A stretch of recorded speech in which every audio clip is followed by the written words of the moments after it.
My name is Christopher Cade Barney, and for my presentation, I chose to analyze the communication of Pepsi. Most of us recognize this logo and know that Pepsi is one of the world's largest soda brands.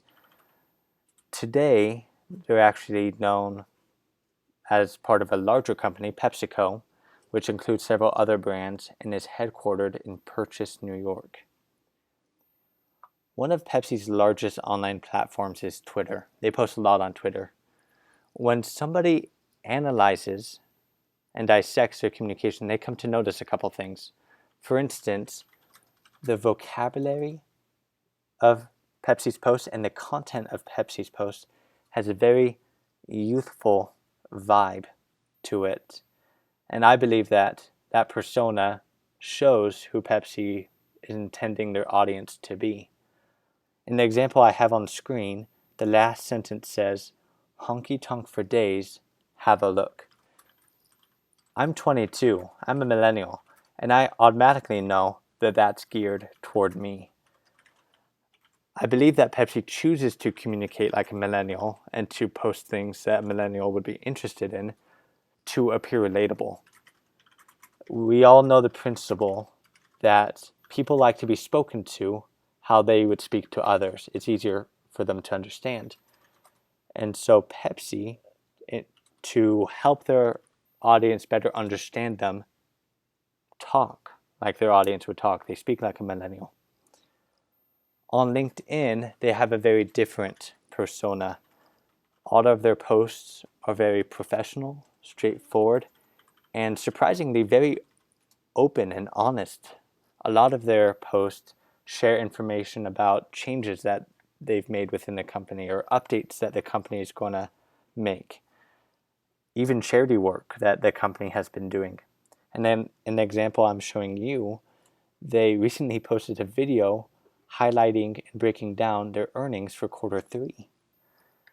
I believe this is strategic on their part. We as people are more willing to trust an organization or somebody who appears to share the inner workings of the company or their thoughts. That transparency creates a positive image that Pepsi wants and goes after by appearing transparent. Pepsi recently also had an issue back in April when they released a video featuring Kendall Jenner. In the commercial, Jenner plays a part of a model in a photo shoot, who then leaves the photo shoot to join an angry crowd protesting outside. This crowd is only to be stopped by a line of unhappy policemen. However, the video makes a turn when Kendall Jenner approaches one of the policemen and offers him a can of Pepsi, which forces him to smile. And at his reaction, the formerly angry mob erupts into cheering and dancing, and it appears as though the problem is solved, that everyone's happy again. The reason why this was a problem was because the protesting done in the video closely resembled the protesting done today by the Black Lives Matter group. And the solution offered by Pepsi, the fact that a Pepsi can could help these current political problems, was offensive to many. Even Bernice King, the daughter of Martin Luther King Jr., responded to Pepsi on Twitter by posting, "If only Daddy, Martin Luther King Jr., would have known about the power of Pepsi." And she shows an image of her father being held back by a line of cops. Pepsi initially defended their commercial, against the criticism, but only after a day chose to remove all content of it online. They also issued a formal apology, which I'll analyze now. In the apology, Pepsi makes sure that the community, the world, understands what they were trying to do.